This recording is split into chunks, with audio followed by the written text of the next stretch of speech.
Akanyamuneza intambo n'imbyino nibyo byaranga urwaruka rwo mu kigo Fondation Niyongabo kiri mu Maramvya mu ntara ya Bujumbura, aho hari hamutse hugurwa ishami Femme Intwari muri iyo ntara. Muri ivyo birori ishami Femme Intwari rikaba ryabonewe n'akaryo ko gutanga imfashanyo kuri ico kigo Fondation Niyongabo kiri muri zone Maramvya ya komine Mutimbuzi. Eka n'abantu niko arabo muri komine Kabezi bakaba baronkejwe imfashanyo muri ivyo birori byo kugurura ishami rya Femme Intwari muri iyo ntara. Mu ijambo ryiwe Nkurunziza Solange cegiye cutwara Femme Intwari ku rwego rw'igihugu, yasavye abo bana barerewe muri Fondation Niyongabo kubaha kuko aribo Burundi bw'ejo.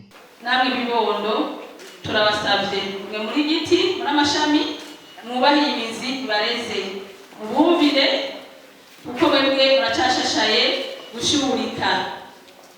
Murashaka kugera aho tugeze, muzobishikako ari uko mwubashe abarongoye, muzobishikako ari uko mwubashe uburongozi. Narirya Imana yabakoreyemo bakagira icyo bakoreye, muze mububahe. Naho wogira kitagenda neza, muze mwibuke ko abavyeyi babafashije baturi mugera aho mugeze. Ni mwebwe ako tuzokwitwaza ejo twasaza. Turiko turakura, turifuza ko muzodukorera mu ngata, turifuza ko muzoba nkatwe canke kuduso mureza aho twe tugeze.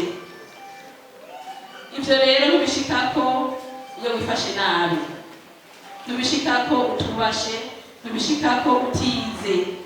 Bariko babarera neza, bariko babigisha ijambo ry'Imana, bariko babarera gukunda ishure namwe mu bagambukire. Sivyo bibondo?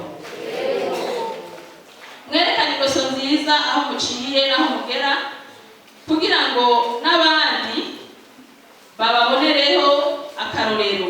Yaboneyeho n'akaryo ko kubashikiriza igikemanyi yari yabazaniye. Twazanye agaseke kagizwe n'umuceri, ibiharage, ifu, ibigori, akabuyi. Twumvise ko harimo n'abana bato bato bakenera akabuyi, reka mbere mwese muragakeneye. Harimo n'udutobe twabazaniye, reka twazanye ibitari bike, twazanye n'impuzu. Gushika ku myaka 18 urumva umwe wese araza kwisangamo, araza kuronka agahuguzo. Nitwaje kubamara ubukene nyakubahwa murongoye kino kigo, ariko twaje ngo tubereke ko tubashigikiye, tubereke ko turi abavyeyi natwe, naho bitadukundiye kugira ico kigo natwe, mugabo muri kazoza natwe turabitegekanya. Ariko mwebwe mwatanguye mutegereza gushigikirwa, mushigikirwa n'abandi rero, mushigikirwa n'abavyeyi, mushigikirwa n'igihugu, reka mushigikirwa n'uwo wese afise umutima w'urukundo n'ikigongwe. Ico gituma rero twaje ku kandi gatoya gashobora kubamarira umunsi umwe, kubarengereza umunsi umwe, ariko muze mwibuke ko mugahawe n'abakunzi babakunda cane. Ejo Imana yarutete akaronka ikindi kintu twirengeje, tuzomujya kamurongozi wanyu hanyuma tugishe tumubwiye. Usereka imbere y'amategeko Fondation Niyongabo Jean Marie Niyongabo yagaragaje akanyamuneza mu kubashimira kuri iyo mfashanyo yejeje kuronswa ikigo ciwe. Twashimye bivuye ku mutima kubw'umutima w'urukundo mwagize kongera gushika ngaha, kwifuza gushika ngaha, kumbure aka gatobe, kumbure utuduharage, kumbure aka gafu mwagushobora kukatushikiriza mu bundi buryo, mwagushobora kukarungika canke niyo mudomo twakura twari kuza kugatora. Ariko ico sico kibaraje ishinga, muraje ishinga no kuza kuturaba, kuza kudushikako mukatwishikirako nyene mwebwe nyene, wa mutima wa kera, wa mutima abarundi babanye kuva kera wo kuza ukishikira ukashika kuraba umuntu kuruta yaho womurungikira ico wifuza kumuha ico ushobora kumufasha.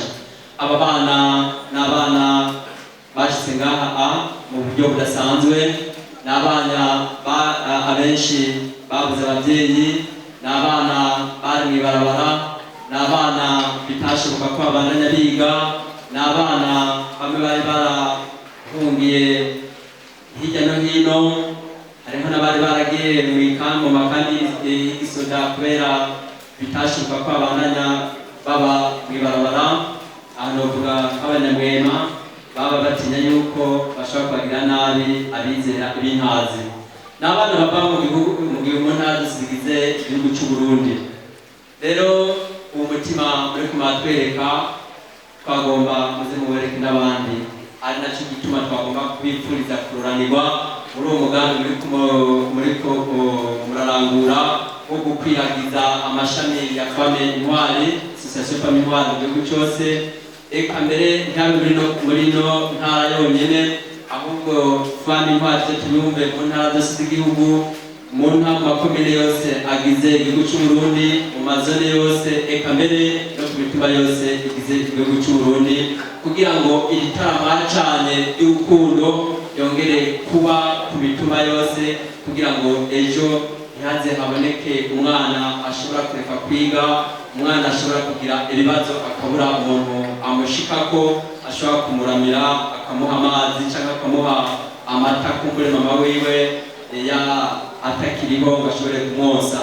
Rero twobipfuriza kururanirwa muri icyo gikorwa kitoroshe. Hanyuma nk'uko muri ababyeyi, iki gikorwa mu by'ukuri nticoroshe kandi sinacishoboza jenyine, ndagishobozwa uhereye kuri aba bana nyene. Aba bana barakishoboza, umwana duha impanuro akumva akazigendera, nawe aba ariko adushoboza guteza imbere iki gikorwa.